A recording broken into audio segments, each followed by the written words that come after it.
شہادت علی اصغر کے لیے کہا گیا ہے کہ ایک ایسے شہید تھے علی اصغر جنہیں یہ بھی معلوم نہیں تھا کہ حرملہ کا تیر کھا کے مجھے رونا ہے یا مسکرانا ہے۔ جس بچے کو رونے اور مسکرانے کا بھی پتہ نہیں ہے تو پھر وہ کیسے ملعون تھے جنہوں نے اس بچے کو بھی مارا ہے۔ شب عاشور ہے اور ہر ماں اپنے بچے کو تیار کر رہی ہے کہ بیٹا کل میدان میں جانا ہے، دفاع کرنا ہے۔ ایک ماں بار بار اپنے بچے سے کہتی ہے، علی اصغر بیٹا آپ تو ابھی چل بھی نہیں سکتے، میدان میں کیسے جائیں گے؟ بیٹا بس میری ایک وصیت ہے، جب تیر چلے تو بابا کو تیر نہ لگنے دیجیے گا۔ علی اصغر میں خاندان اہل حدیث میں سے نہیں ہوں، میں جناب سیدہ کی بیٹی نہیں ہوں، میرے علی اصغر میں بیاہ کے باہر سے آئی ہوں۔ بیٹا کوئی یہ نہ کہہ دے کہ رباب کے دودھ کا اثر رہا ہوگا۔ علی اصغر ماں کی آبرو رکھ لینا۔ اور میں سلام پیش کرتی ہوں جناب رباب آپ کی عظمتوں کو۔ جناب علی اصغر ایسی قربانی پیش کریں گے، آنے والے ہر امام انہیں سلام کریں گے۔ جناب علی اصغر باب الحوائج ہیں، 4 باب الحوائج ہیں۔ پہلے موسیٰ کاظم ہیں، دوسرے حضرت عباس علیہ السلام ہیں، اور تیسرے حضرت مسلم بن عقیل ہیں، اور چوتھے حضرت علی اصغر ہیں۔ شب عاشور ہے، ماں تڑپ رہی ہے، میرا بچہ پیاسا ہے۔ ایک مرتبہ عصر کا وقت آیا، میرے مولا نے غربت کا نعرہ بلند کیا، آواز دے کر کہا، ہے کوئی جو ہم آل محمد کی نصرت کرے؟ کوئی نہیں آیا۔ مولا سجاد نے کہا، پھوپھی اماں مجھے تلوار دے دو، مجھے عصا دیجئے، میں اپنے بابا کا دفاع کروں گا۔ پھر مولا نے کہا، ہے کوئی جو نبی زادیوں کے پردے کو بچا لے؟ ایک بچے نے اپنے آپ کو گہوارے سے نیچے گرا لیا، اور جب بیبیاں رونے لگی تو مولا حسین نے کہا، زینب ابھی میں زندہ ہوں۔ بی بی بولی، بھائی ابھی جب آپ نے کہا تھا نا کہ کوئی نبی زادیوں کا پردہ بچانے والا ہے تو علی اصغر نے اپنے آپ کو گہوارے سے نیچے گرا لیا تھا۔ مولا ذوالجناح سے نیچے اترے، خیمے میں آئے اور کہا، رباب ذرا علی اصغر کو لاؤ۔ مولا نے جناب علی اصغر کو لیا، جناب رباب سے کہا، رباب آپ ذرا دوسرے خیمے میں چلی جاؤ، ماں کے سامنے بیٹوں کو مرنے کے لیے تیار نہیں کیا جاتا۔ مولا حسین نے زمین پر کپڑا بچھایا، سفید رنگ کا کپڑا بچھایا جیسے کفن بچھایا جاتا ہے۔ جب کپڑا بچھا لیا تو کہا، زینب ذرا علی اصغر کو دینا۔ علی اصغر کو کپڑے پہ رکھا، جیسے کفن بند کرتے ہیں ویسے بند کیا، ابا کے دامن میں چھپایا اور مولا چل پڑے۔ جیسے ہی خیمے سے باہر نکلے تو ایک بی بی اپنی چھوٹی سی بیٹی کے ساتھ درے خیمے تک آئیں۔ بچی نے ماں سے پوچھا، اماں بابا اصغر کو کہاں لے جا رہے ہیں؟ کہا، سکینہ بابا علی اصغر کو پانی پلانے جا رہے ہیں۔ مولا باہر آ گئے، علی اصغر کو ابا کے دامن میں چھپا رکھا تھا۔ مولا باہر میدان میں آئے، سارے کے سارے یزیدی لشکر والے ایک ہی جملہ دہرا رہے تھے، لگتا ہے حسین قرآن لے آئے ہیں، اب حسین قرآن کا واسطہ دیں گے کہ مجھے تھوڑا سا پانی دے دو۔ مولا حسین آگے بڑھے اور ایک جملہ کہا، اگر تمہارے نزدیک کوئی مجرم ہے تو وہ میں ہوں، میں نے یزید کی بیعت نہیں کی اور نہ میں یزید کی بیعت کروں گا۔ اس بچے کا کیا جرم ہے؟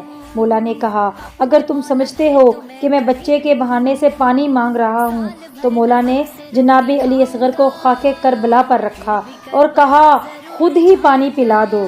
اس مرتبہ علی اصغر نے مولا حسین کی مظلومیت کی گواہی دی۔ کیا آپ سب جانتے ہیں علی اصغر نے مولا حسین کی مظلومیت کی گواہی کس طرح دی؟ اپنی سوکھی زبان نکالی، لبوں پہ پھیری، مولا نے فوراً بچے کو اٹھایا، گود میں لیا۔ اس مرتبہ عمر سعد نے کہا، حرملہ حسین کے لال کو مار دو۔ حرملہ نے تیر اٹھایا، کمان میں رکھا، جس کے 3 منہ تھے، وہ تیر جو گھوڑوں کو مارا جاتا ہے۔ حرملہ نے وہ تیر علی اصغر کے لیے تیار کیا۔ حرملہ نے تیر رکھا، کمان سے تیر گر گیا، دوبارہ پھر تیر اٹھایا، پھر کمان میں رکھا، تیر پھر گر گیا۔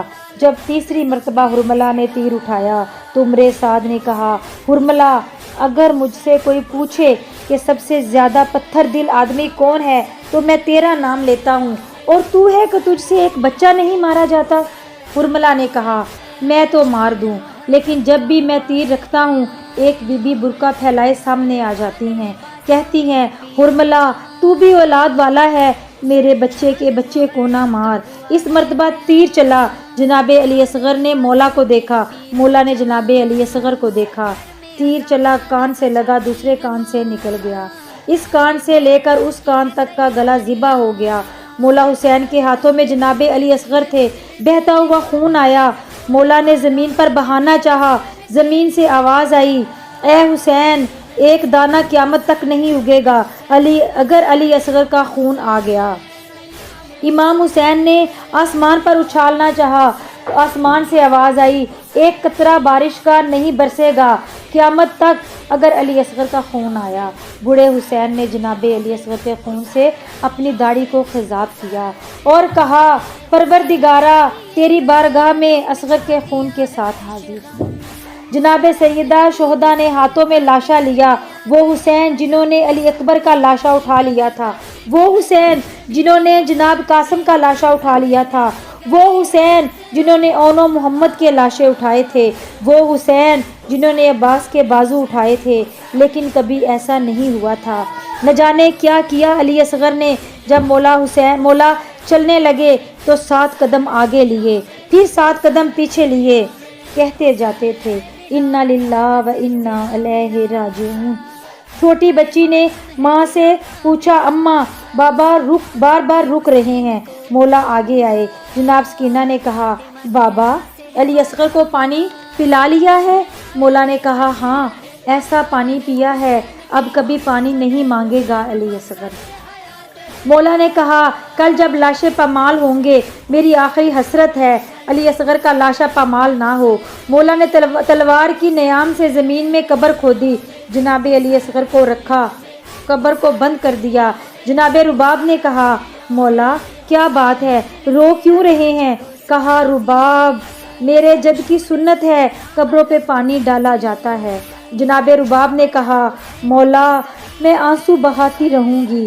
11 محرم کا دن گزرا، انہوں نے ہر لاشے کا سر کاٹا، ہر لاشے کو نیزے پہ بلند کیا، سارے کے سارے لاشوں کے سر نیزوں پہ ہیں، بس ایک آدمی نے کہا، ہم نے 72 کو مارا تھا، ایک سر کم ہے۔